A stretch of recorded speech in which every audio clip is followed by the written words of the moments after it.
had taken over the mountain inn, and his Luger had disappeared. He said, I don't want any trouble. If that Luger is back at 2 o'clock, we no questions asked. And the Luger came back, and evidently it was this guy who had taken it.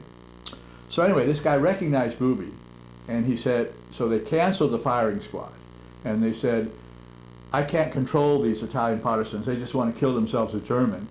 You guys just better get out of here and forget about the battalion that's coming up. So Booby just took off, and then year after year after year, Booby would go back and visit this guy in the Dolomites. And I always wanted to go back with him and visit him in the Dolomites, but he died fairly soon.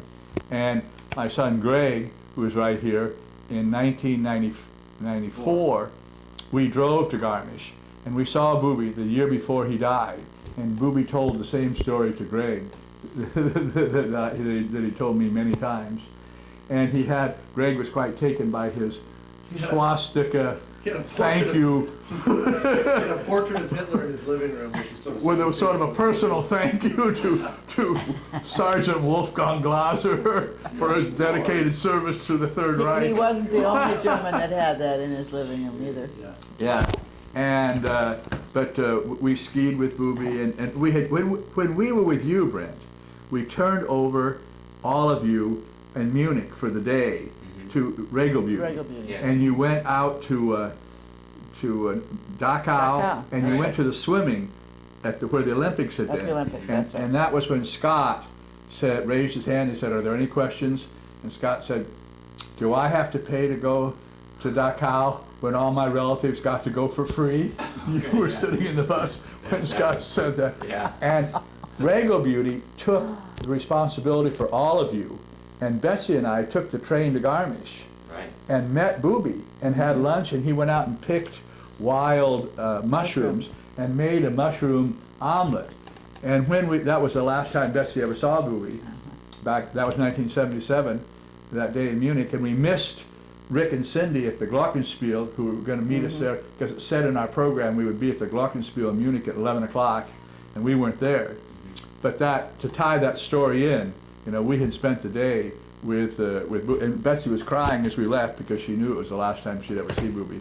But Greg, he was very sick when Greg and I saw him in 1994. And then Chris went over to see him, but he was in the hospital and died in Christmas of 1995.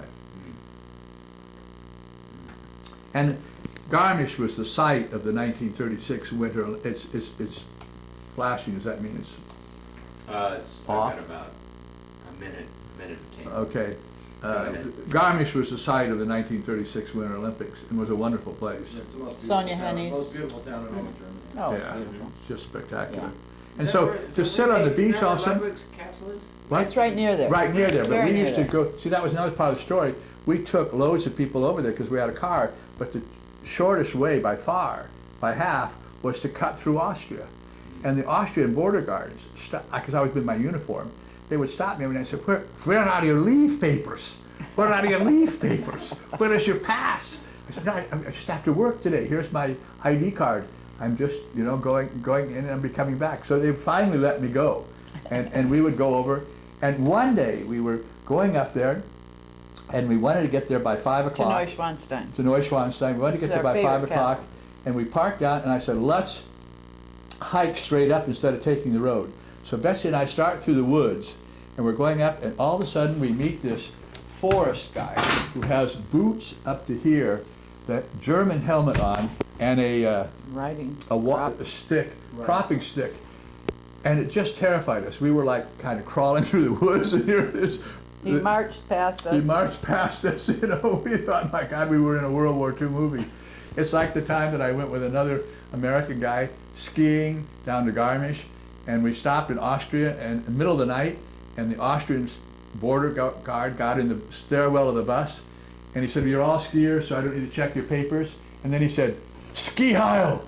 And everybody in the bus went back, ski heil, which means hail to skiing. Right. And, okay. And then this other American and I were sitting in the back. And we just kept reliving World War II German army It's only films. 18 years after the war. We're out of tape. Okay. Bessie, you're wonderful.